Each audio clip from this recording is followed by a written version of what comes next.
د ښځې خاونده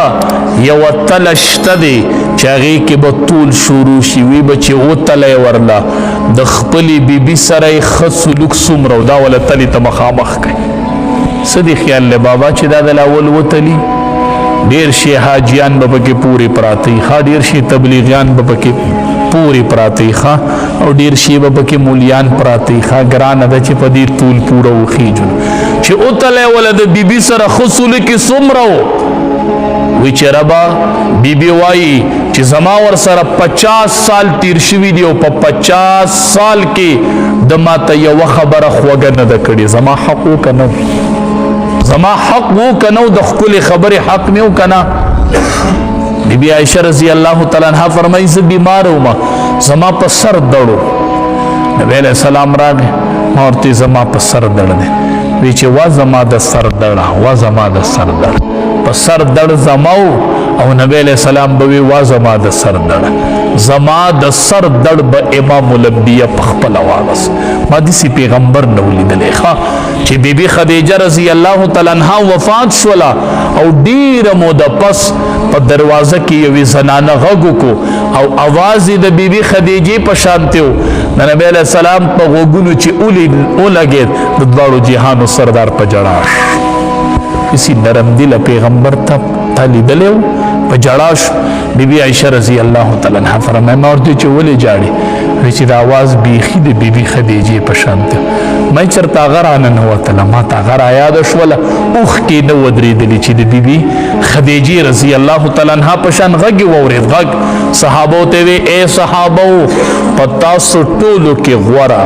په تاسو ټولو کې غوره هغه کس دی چې هغه د خپلې بیبي سره ښه کوي او زه په تاسو ټولو کې غوره یم ځکه چې زه د خپلې بیبي سره ښه یم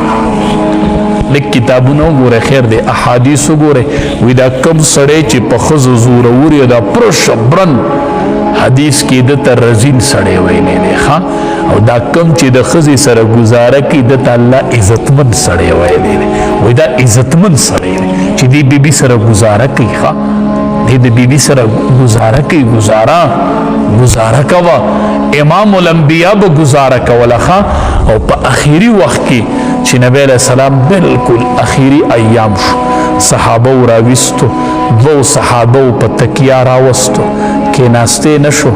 او زنه صحابه یې راجمع کړل وی ای صحابو زه درته وصیت کوم د بیبیانو په باره کې د الله نه ویریږئ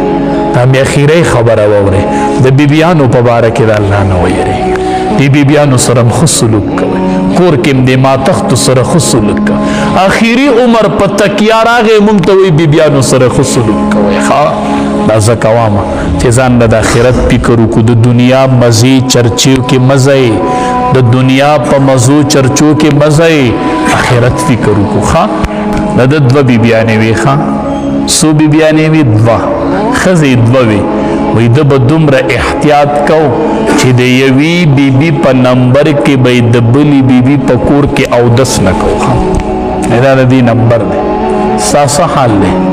حال دې څه دی کور حال خو لږ وګوره که نه چا چې دوه بیبیانې دي څه حال دی اولنۍ بیبي مزدوره ده او دویمه بیبي ملکه ده بس خبره ختمه ده یوه مزدوره یوه ښځې او یوه مزدوره وي ښه د یوې بیبي په نمبر کې د بلې بیبي په کور کې اودس نه دی کړی دا د دې بیبي نمبر دی دا د دې بیبي نمبر دی اتفاقي طور هغه دواړه بیمارانې شوې په یو ځای او کتابونو لیکلي دواړه په یو ځای وفات شوې په یو ټیم دواړه وفات شوې بیماران هم دواړه په یو ځای شوې وفات هم دواړه په یوه ورځ شوې نو صحابه ډېر مشغوله وو نو قبر یې وله یو وکنستو صحابه په هغې ورځ ډېر مشغوله وو بیبیانې دواړه وفات دي په یو ټیم وفات دي نو قبر یې وله یو وکنستو نو دواړه بیبیانې به په یو قبر کېږدي که نه معاذ رضی الله تعالی عنه صبر وکړئ کومه یوه وړومبې قبر ته کوزو کومه یوه وړومبې قبر ته کوزو اوس خو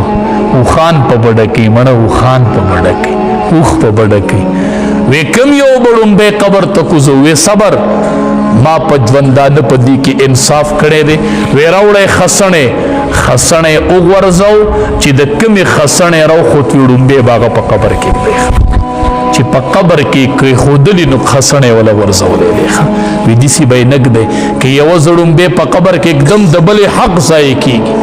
خسنې ورله او ورزو علی بیا یو په حق قبر کې مخ کې خدای ښه شریعت د دوه خزو اجازت ورکړې دی خو شریعت دی طول تم کتلی دی کنه دسی طول بم کې کنه دسی دی خو خدا بیا چې قیامت کې د الله مخې ته ودرېږي دا نیم وجود دی پالج والی نیم روغ او را روان ټول خلک دي دا غره چې دوه خزو کې به ظلم کو یوې له به حق ورکو بل له نه ورکو دا یو وجود به پالج وخلی او د الله په دربار کې به حاضر وي دا نیم وجود به وچ د الله په دربار کې به ولاړ دا دسی معامله ده حدیثی معاملہ دا اتانیز او تانیز حساب بکیگی خواہ دا اتانیز او تانیز حساب تا تا پتشتا ان خواهی جی ابی بی منو اساسی زمان تابع شوی دا ولا اس چلوم نشتا اے ستا پا نکاح کی دا خودی مالک نہیں خواہ غلام دی نه دا خواہ